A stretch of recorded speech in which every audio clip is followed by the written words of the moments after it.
Elle a été ministre de la Santé pendant la pandémie de Covid. Elle s'occupe aujourd'hui des questions de santé et de science. On va en parler. Lié en matière médicale, c'est tout un défi. Elle publie Demain notre santé chez Plomb. Bonsoir Agnès Buzyn. Bonsoir. Et merci d'être là. Votre livre paraît en plein débat sur la sécurité sociale. On a des questions d'actualité à vous soumettre, bien évidemment. Votre diagnostic à court terme, mais aussi à plus long terme sur l'hôpital et sur notre modèle social. Mais d'abord, c'est l'heure du vrai ou faux, votre rendez-vous de 19h30, comme chaque soir sur France Info TV. Bonsoir Nicolas Carvalho. Bonsoir. Et merci d'être là. Dans le vrai ou faux ce soir, la publicité affichée dans les gares et le métro parisien, et en particulier les publicités pour le livre de Gabriel Zucman. Eh ben, figurez-vous, j'ai été surprise de l'apprendre. Elles ont été refusées par la régie publicitaire en raison de son caractère politique. C'est une information de Challenge que France Info a confirmée. Pour quelle raison ce refus ? On va essayer de comprendre ça point par point parce que c'est assez inédit, un livre d'un économiste qui ne peut pas être affiché en gare ou dans le métro. Donc on va le voir, le livre de Gabriel Zucman, le voici. Les milliardaires ne payent pas d'impôts sur le revenu et nous allons y mettre fin, publié fin octobre aux éditions du Seuil. Alors on vous montre la couverture parce que vous ne la verrez pas dans les gares et vous ne la verrez pas dans le métro parisien. La régie publicitaire de la RATP et de la SNCF ont refusé son affichage. Cette régie, c'est Média Transport. Pour motiver son refus, elle renvoie à ses conditions générales de vente qu'on voit ici. Je cite, « La régie se réserve le droit de refuser d'émettre ou d'exécuter un ordre de publicité lorsqu'une campagne ou le contenu du visuel présente un caractère politique, syndical ou confessionnel. » Et donc, en l'occurrence, vous l'avez dit, c'est le caractère politique du livre de Gabriel Zucman qui a été retenu contre lui. Et c'est pas la première fois que ça arrive, c'est déjà arrivé l'an dernier pour le livre de Jordan Bardella. Donc ça veut dire que la régie pub de la SNCF met sur le même plan Gabriel Zucman et Jordan Bardella ? En tout cas, c'est la même règle qui s'est appliquée pour les deux ouvrages, ce qui est surprenant puisque Gabriel Zucman est économiste et non pas responsable d'un parti politique. Et puis, surtout, des livres aux propos politiques. On en a tous vu quand on a pris le train ou le métro parisien. On va vous montrer quelques exemples. Par exemple, Thomas Piketty, un autre économiste engagé à gauche. La BD adaptée de son livre Le Capital au XXIe siècle a été affichée dans le métro parisien. On le voit ici, alors que le propos est politique, comme de nombreux autres livres de chercheurs ou d'économistes. Et puis, on peut surtout citer des livres de personnalités politiques comme Nicolas Sarkozy et son livre Le Temps des combats, affiché en gare, le livre de Ségolène Royal ou encore le livre du politique d'extrême droite Philippe de Villiers, Mémoricide l'an dernier, affiché également. À l'époque, Média Transport avait répondu qu'il y avait une nuance à faire avec le livre de Jordan Bardella. Ce n'étaient plus des politiques en poste à la tête de parti, mais d'anciens élus qui n'avaient plus de mandat. On peut leur répondre que ce n'est pas le cas non plus pour Gabriel Zucman. Et est-ce que la régie publicitaire s'est expliquée sur ce refus adressé à Gabriel Zucman ? Alors pas officiellement, mais je les ai contactés. Ils m'ont expliqué qu'à chaque demande d'affichage, en fait, ils regardent si le contenu est politique ou non. Donc c'est du cas par cas. Et en l'occurrence, voici ce qu'ils ont conclu pour le livre de Gabriel Zucman. Quand on analyse le caractère politique d'une publicité, on regarde l'auteur, le contenu du livre et le contexte. Et en l'occurrence, la nature du propos, le contexte et la période en font une publicité éminemment politique. Donc pour faire clair, selon eux, c'est l'examen en cours du budget à l'Assemblée qui fait de ce livre un ouvrage trop politique pour être affiché dans les gares. On peut encore émettre une réserve à ce propos, c'est que l'amendement proposant la taxe Zucman a déjà été rejeté par les députés, donc il ne pourrait pas influencer les débats en cours. Oui, quand un économiste devient ultra politique. C'est ça, merci un peu sensible. Beaucoup Nicolas Carvalho. Le vrai ou faux, l'émission c'est quand ? Le samedi à midi, pardon. Après-demain à midi avec Julien Pain et ses équipes. Agnès Buzyn, on va parler de votre livre à présent, qui vraiment tombe à pic, si j'ose dire, dans l'actualité. Je voudrais qu'on parle d'abord du diagnostic à court terme. Vous avez vu, évidemment, la Cour des comptes qui a tiré, je ne sais pas pour la combienième fois, la sonnette d'alarme. Là, les mots sont très forts. La situation de la sécurité sociale est hors de contrôle. 22 milliards d'euros de déficit. Ça traduit une perte de contrôle de la trajectoire des finances sociales.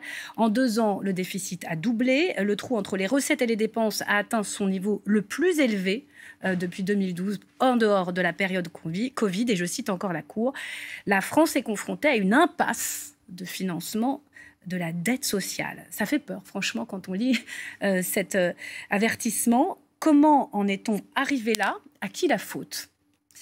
Justement, c'est tout l'objet du livre, c'est de ne pas déclarer que quelqu'un est coupable ou qu'on a mal fait. En réalité, notre système de santé et notre assurance maladie ont été pensés pour des maladies et une société du XXe siècle.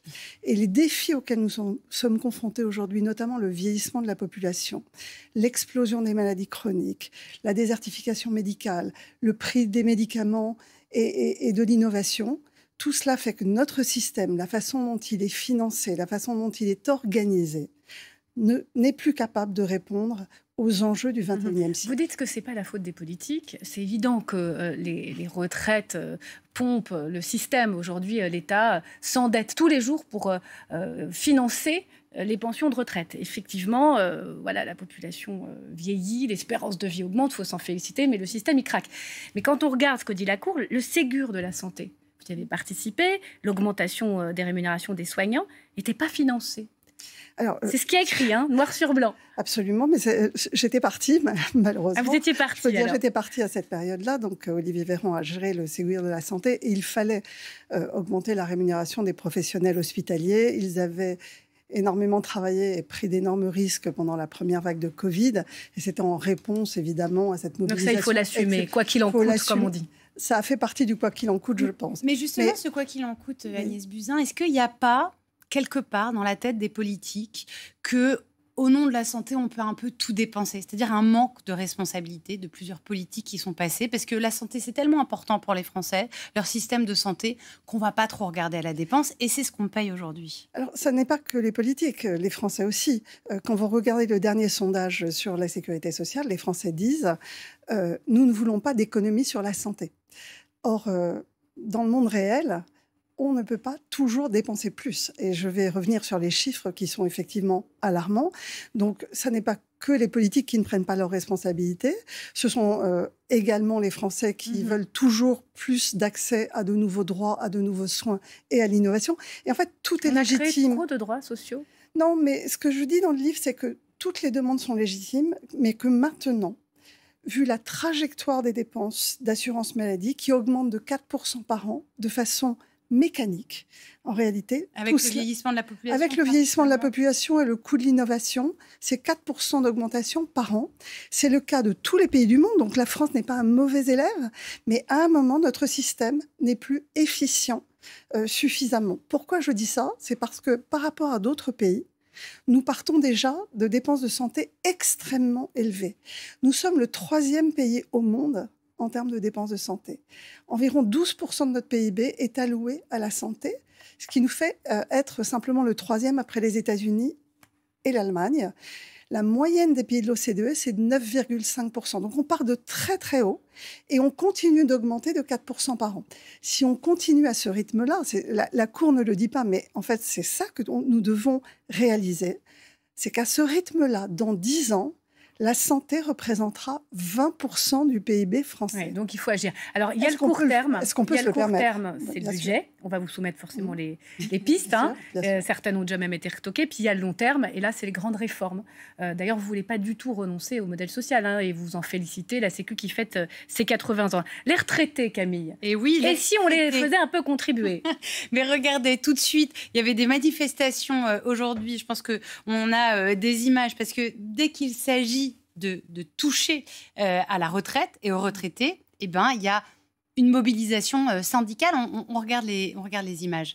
Voilà, il y en a eu un petit peu partout. La population vieillit, les Français vivent plus longtemps. Il n'y a plus que 1,5 actifs pour un retraité. Est-ce que vous dites aujourd'hui, il faut qu'il y ait des politiques qui assument d'avoir le courage de dire les retraités vont devoir payer plus?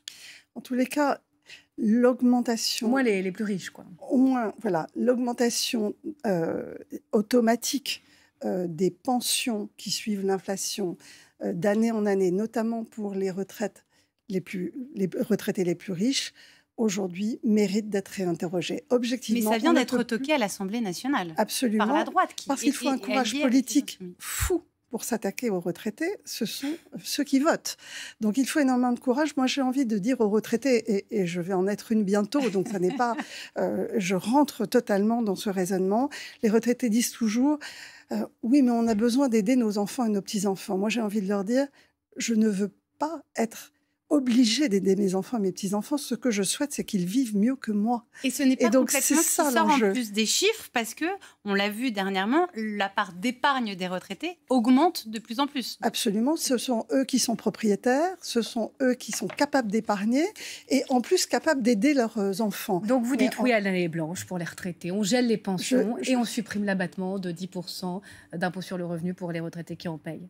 Vous le feriez si vous étiez Je député? le ferais si j'étais aujourd'hui aux affaires, avec toute la douleur que je comprends de la part des retraités.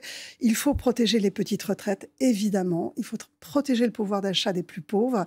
Mais aujourd'hui, la médiane des retraites françaises est supérieure à la médiane des salaires touchés par les actifs. Ça n'est pas possible. Quand on regarde le reste du budget, on va aller sur vos solutions à plus long terme dans un instant, mais de doublement des franchises médicales, la lutte contre les abus des arrêts maladie avec interdiction d'arrêt de plus de 15 jours, l'augmentation du reste à charge pour les consultations médicales. Il y a même des choses sur les indemnités, vous savez, qui étaient défiscalisées, les indemnités journalières pour les affections de longue durée.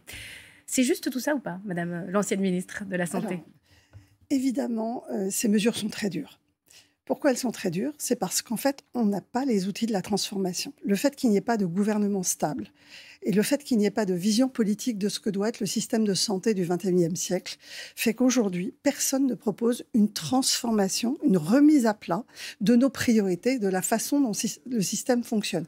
Moralité, devant cette augmentation absolument incontrôlée des dépenses, tout ce que sait faire l'État, et notamment la Caisse d'assurance maladie, c'est du rabot. C'est-à-dire des grandes coupes sur ce qui rapporte le plus, c'est-à-dire les indemnités journalières qui, il faut le dire, sont en augmentation totalement incontrôlée Là, on parle cette des année, affections de longue durée. plus 11% chez justement. Et donc, la majorité des arrêts de travail aujourd'hui touchent des gens qui ne sont pas... Pour un malade du cancer, et il y en a de plus en plus... C'est pas ce que j'ai dit, C'est pas le remboursement, là, c'est les... Non, c'est pas ce que je voulais dire. Les impôts qu'on paye sur les indemnités. Non, je ne voulais pas parler de la défiscalisation ou de la fiscalisation. Je disais simplement que la très grande majorité des arrêts de travail cette année touchent des gens qui ne sont pas en affection de longue durée, touchent des gens actifs, parce que quand on touche des IJ, c'est qu'on travaille. Donc indemnité journalière. Et qui sont absolument indemnité journalière. Donc ils sont actifs, ils travaillent et ils n'ont pas d'affection de longue durée. Donc ce sont des gens comme vous et moi qui n'ont pas de maladie. Mais que c'est aussi le signe d'une société du travail qui va mal, avec des gens qui souffrent, et que c'est peut-être pour ça que... Mais bien sûr, tout est entendable et puis on ne peut jamais généraliser. C'est le problème de ces généralisations et de ces coupes macroscopiques. À force de faire du macroscopique, on va évidemment toucher la réalité de personnes qui souffrent dans leur travail et qui ont peut-être totalement la justification d'un arrêt maladie. Pour autant, nous savons tous dans notre entourage qu'il y a aussi des arrêts maladie de complaisance qui existent aussi. Donc tout est vrai. Le problème, c'est qu'aujourd'hui, nous n'avons pas les outils pour faire autrement. Et je plains le gouvernement, objectivement, de trouver ou faire quelque part, c'est même pas des économies, c'est de la réduction de l'augmentation des dépenses. Oui, on a l'impression que vous n'avez pas du tout envie d'être à sa place. J'ai pas du tout envie d'être à la place de Stéphanie Ries. Par contre, je pense qu'aujourd'hui, si on ne se met pas tous autour de la table pour dire comment on transforme le système pour l'adapter et faire en sorte qu'il soit plus viable, alors on y vient soutenable, à plus long terme. La bonne réforme pour sauvegarder le modèle social. Vous dites d'ailleurs que l'hôpital reste une pépite française. Vous n'êtes pas trop pessimiste, même si vous voyez les problèmes aux urgences engorgées. Est-ce qu'il faut changer complètement de modèle? Est-ce qu'il faut mettre sous condition de ressources l'assurance maladie pour, au fond, commencer à payer pour sa santé? Plus on gagne, moins on est remboursé. Non, alors je ne transforme pas le modèle de cette façon-là. Alors de quelle manière? Aujourd'hui, le modèle est financé en fonction de l'offre de soins existante.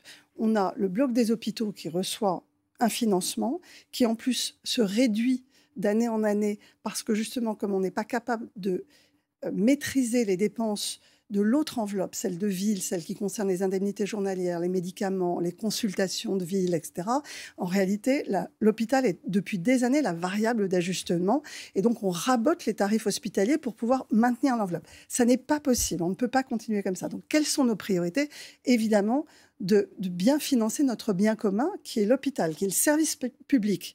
Ensuite, protéger l'hopital en s'attaquant aux dépenses en ville. En s'attaquant, en tous les cas, en mettant à contribution autant les dépenses de ville que les dépenses hospitalières. Aujourd'hui, il n'y a que les dépenses hospitalières. Il y a une enveloppe supplémentaire budgétaire pour l'hôpital. Absolument. Lâchée par Sébastien Lecornu. Il faut rééquilibrer aujourd'hui la façon dont nous allouons les dépenses. Ensuite, quels sont les besoins?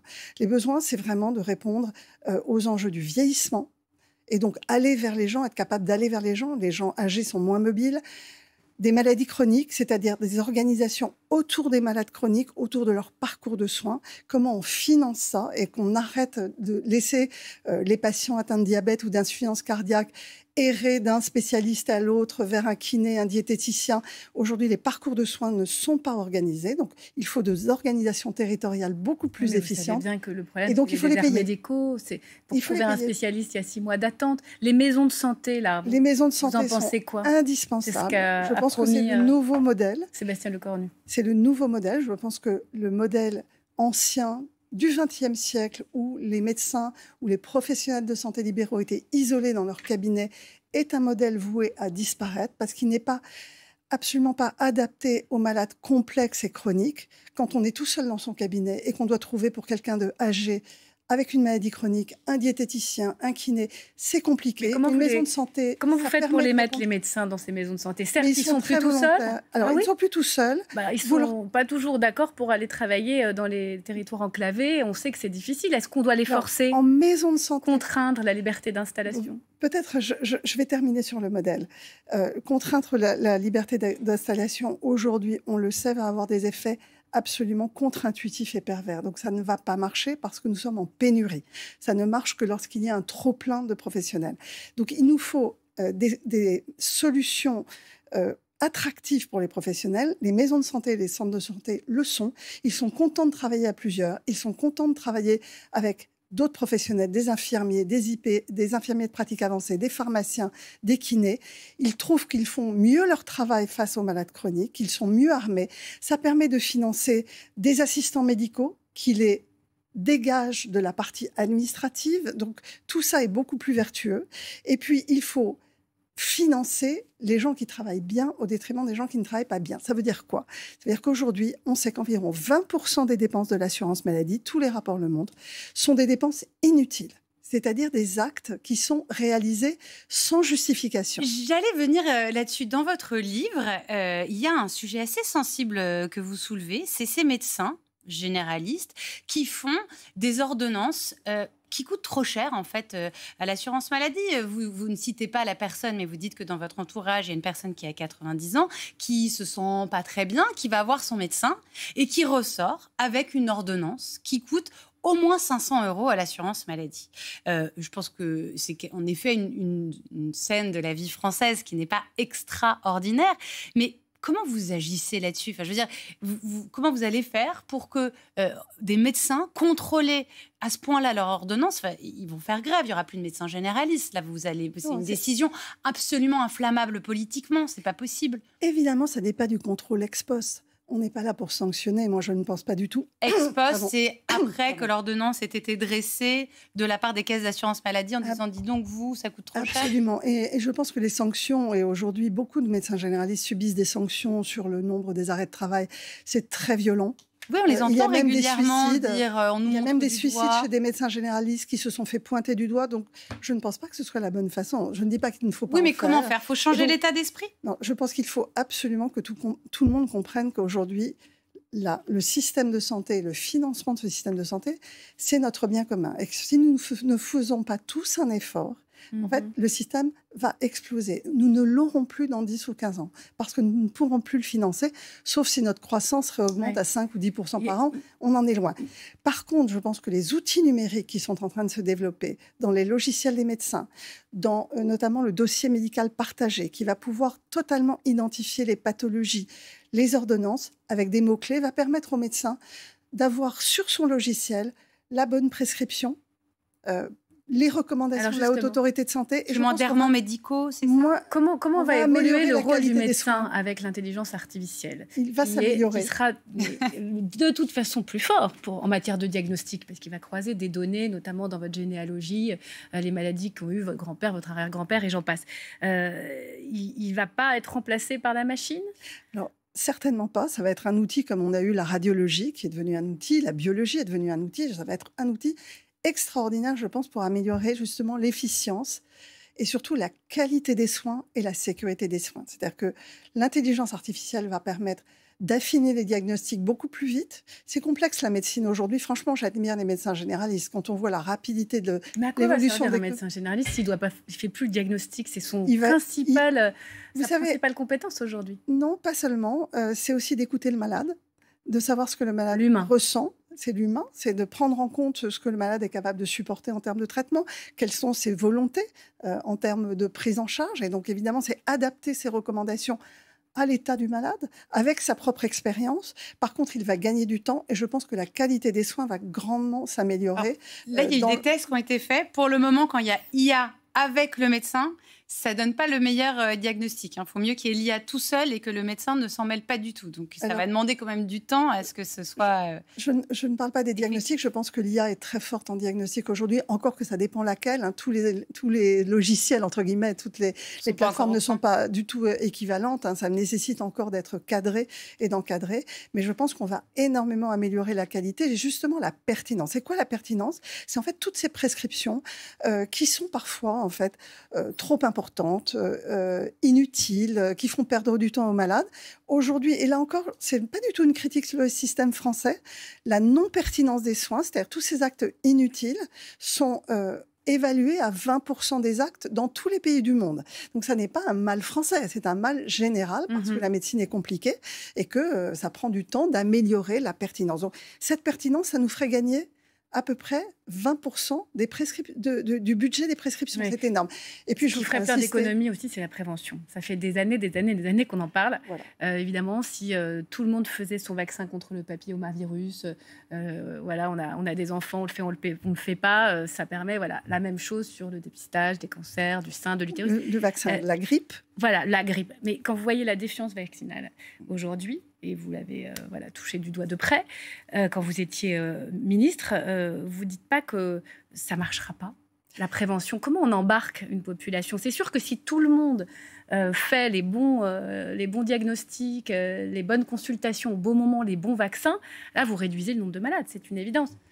Alors ça, on est déjà dans la prévention primaire par les vaccins, mais la prévention secondaire, c'est-à-dire le repérage très précoce des maladies. Et ça, c'est du domaine des médecins que d'assurer la vaccination, les dépistages. Mon combat aujourd'hui, c'est la prévention primaire, celle qui évite d'être malade. C'est la promotion de la santé. Comment faire en sorte... C'est quoi précisément? La prévention primaire, ça paraît un mot comme ça qu'on pourrait avoir d'un mail de l'assurance maladie. Absolument. C'est en fait tout ce qui touche aux déterminants de santé, c'est-à-dire l'alimentation, les addictions, tabac, alcool, la sédentarité, le surpoids. Et ça, malheureusement, en France, nous sommes très mauvais sur la promotion de la santé et la prévention primaire. Et c'est un des objets de mon livre. Je pense qu'on se trompe depuis des années en pensant que c'est du ressort du ministère de la Santé que d'assurer quelque part la santé d'une population. En fait, pour prévenir les maladies... C'est provocateur. Non, c'est provocateur, mais en fait, je pense que c'est parce qu'on se trompe d'outils qu'on n'y arrive pas. Et qu'on a tellement de malades chroniques. Pardon ? Ça relève de qui ? Ça relève de tous les autres ministères et de toute la société en dehors du ministère de la Santé. Ce n'est pas le ministère de la Santé qui fait en sorte que dans la cantine de votre entreprise, vous ayez autre chose que des frites et de la nourriture transformée. Ce n'est pas le ministère de la Santé qui peut faire une taxe sur les boissons sucrées. Ce n'est pas le ministère de la Santé qui va faire des pistes cyclables pour que vous puissiez aller en vélo au travail. Ce n'est pas le ministère de la Santé qui va faire de l'éducation à la santé à l'école. Et en fait, c'est le problème de tout le monde. Des collectivités territoriales, des entreprises, de l'école, du ministère des Transports, du ministère du Logement, de l'Agriculture. Et donc, si ce n'est pas une politique interministérielle portée au plus haut niveau de l'État, et si nous ne faisons pas de la santé et de la promotion de la santé la grande cause nationale, nous allons tous vieillir. Vous le voyez, celui qui va porter la cause en 2027 ? Parce que la santé arrive très haut. On parle tout le temps du pouvoir d'achat, des questions de sécurité, immigration, mais la santé, c'est très très haut dans les préoccupations. Oui. En témoignent les problèmes d'accès aux soins. Vous le voyez, celui qui portera cette grande politique publique sociétale de la santé aujourd'hui ? Je ne sais pas qui le portera, mais moi je propose qu'on en fasse la grande cause du prochain quinquennat, le bien vieillir, c'est-à-dire vieillir en bonne santé pour ne pas être dépendant, parce qu'il y a un lien direct entre les maladies chroniques et le fait de perdre son autonomie, on va être 7 millions de personnes de plus de 80 ans, c'est-à-dire 10% de la population aura plus de 80 ans dans 15 ans. Nous n'aurons pas des milliers de gens pour s'occuper de nous. Nous avons intérêt à vieillir en bonne santé, à être autonomes le plus longtemps possible. Et ça commence maintenant. Ça commence maintenant pour les générations futures. Il y aura des centaines de milliers de centenaires en 2050. Et ils n'auront pas la génération de jeunes dans les EHPAD pour prendre soin de nous. Donc, je pense que si nous voulons tous vieillir en bonne santé, c'est aujourd'hui une politique majeure du prochain quinquennat que nous devons mettre en place. Dernière question très rapidement sur l'épreuve judiciaire que vous avez traversée. Vous avez été entièrement blanchi sur la gestion de la crise sanitaire avec d'autres de vos collègues ministres à l'époque. Vous aviez alerté très tôt sur les risques. Vous l'aviez fait savoir aussi que le train n'avait pas pris la bonne direction. Vous l'avez tourné cette page-là aujourd'hui ? Oui. Je vais les tourner parce que je pense qu'il y a tellement de combats encore à mener pour la science, pour la santé. J'ai envie de prendre part à ces combats, à porter des idées nouvelles. Et je le fais pour les générations futures parce que je pense qu'on ne s'occupe pas suffisamment de nos enfants. C'est ça aussi que j'ai envie de dire aux retraités qui manifestent aujourd'hui. Aujourd'hui, notre priorité absolue, ça serait de préparer l'avenir de nos enfants et nous ne le faisons pas. Merci beaucoup. Merci Agnès Buzyn. Demain, notre santé, hôpital, déserts médicaux, crise sanitaire, sécurité sociale et pénurie, les solutions concrètes de l'ancienne ministre de la Santé, c'est-à-dire aux éditions Plomb. Merci à vous Camille Girard, c'était un plaisir de partager cette émission avec vous. Très belle soirée sur France Info. Tout de suite, les informés. Restez avec nous.